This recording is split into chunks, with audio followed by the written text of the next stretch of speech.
সবাই মোটামুটি এর সাথে একমত থাকলেও বিএনপি কিন্তু একমত হচ্ছে না। এ না হওয়ার পিছনে আসলে আমরা যেটা লক্ষ্য করেছি, তারা এককভাবে ক্ষমতা যাওয়ার আবার একটা চিন্তা তাদের মধ্যে আমরা লক্ষ্য করেছি। আসলে এই একক ক্ষমতার মাধ্যমে আসলে তারা আবার ফ্যাসিস্ট হবে, এইটা আমরা কিন্তু বিগত দিনে দেখেছি। ইসলামের সমমনা দলগুলো আমরা আলোচনা করছি এবং অনেকে আমরা আলোচনায় আলহামদুলিল্লাহ কাছাকাছি এসেছি। আমরা আশা তো করি যে ইসলামের পক্ষে সমমনা দলগুলো নিয়ে একটা বাক্স আমরা নির্বাচনে পাঠাতে পারবো, এরকম একটা আলোর আশা আলো আমরা দেখছি। জাতীয় নির্বাচনের ব্যাপারে আমরা বলেছি যে প্রয়োজনীয় সংস্কার, এর অর্থ হলেই যে ফ্যাসিস্ট আওয়ামী সরকার 15.5 বছর পর্যন্ত আসলে তো সেটা কোনো নির্বাচন ছিল না, 3টা নির্বাচনই ছিল তাদের পাতানো, অনেক সময় দিনের ভোট রাতে, অনেক সময় তাদের মন মতো বিভিন্ন কায়দায় তারা আসলে ক্ষমতায় বসেছিল। এই 3 নির্বাচনে এই বছরকে বছর এমন কোনো জায়গা নাই যেই জায়গার ভিতরে ওদের দলীয়করণ করা হয় নাই।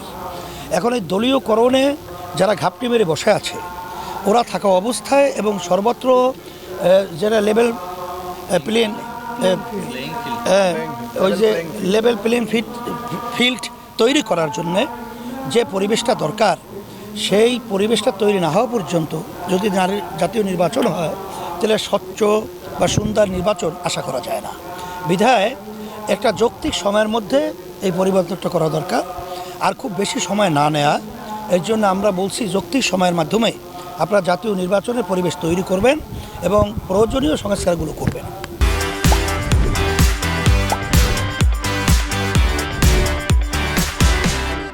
আর এখানে জাতীয় নির্বাচনের ব্যাপারে আমাদের আরেকটা কথা কিন্তু মৌলিক আমরা বলেছি এবং অনেক রাজনৈতিক দল বলেছে, সেটা 53 বছরে যেই পদ্ধতিতে নির্বাচন হয়েছে, এই নির্বাচনের মাধ্যমে মূলত আসলে স্বৈরাচার তৈরি হয়, ফ্যাসিস্ট তৈরি হয়, খুনি গুমি তৈরি হয়।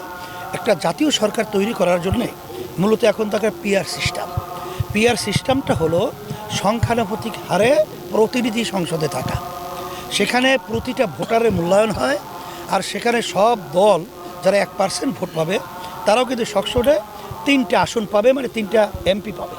তারা সেখানে একটা জাতীয় সরকার প্রতিষ্ঠিত হবে। সবাই যদি সম্পৃক্ততায় দেশ পরিচালনা করে সেই দেশটা স্বাভাবিক সুন্দর হবে, এটাই হলো বাস্তবতা। কিন্তু সবাই মোটামুটি এর সাথে একমত থাকলেও বিএনপি কিন্তু একমত হচ্ছে না।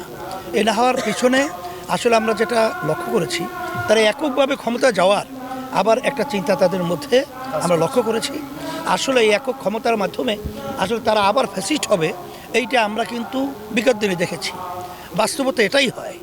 সেই হিসাবে আমরা জোর দাবি করছি যে পিআর সিস্টেমেই নির্বাচন হবে, কারণ তামাম দুনিয়া 91টা দেশের মধ্যে এই পিআর সিস্টেম পদ্ধতি নির্বাচন চলছে। এটা যে নতুন হঠাৎ হুট করে এসে দাঁড় হবে তা না, এটা কিন্তু আছে।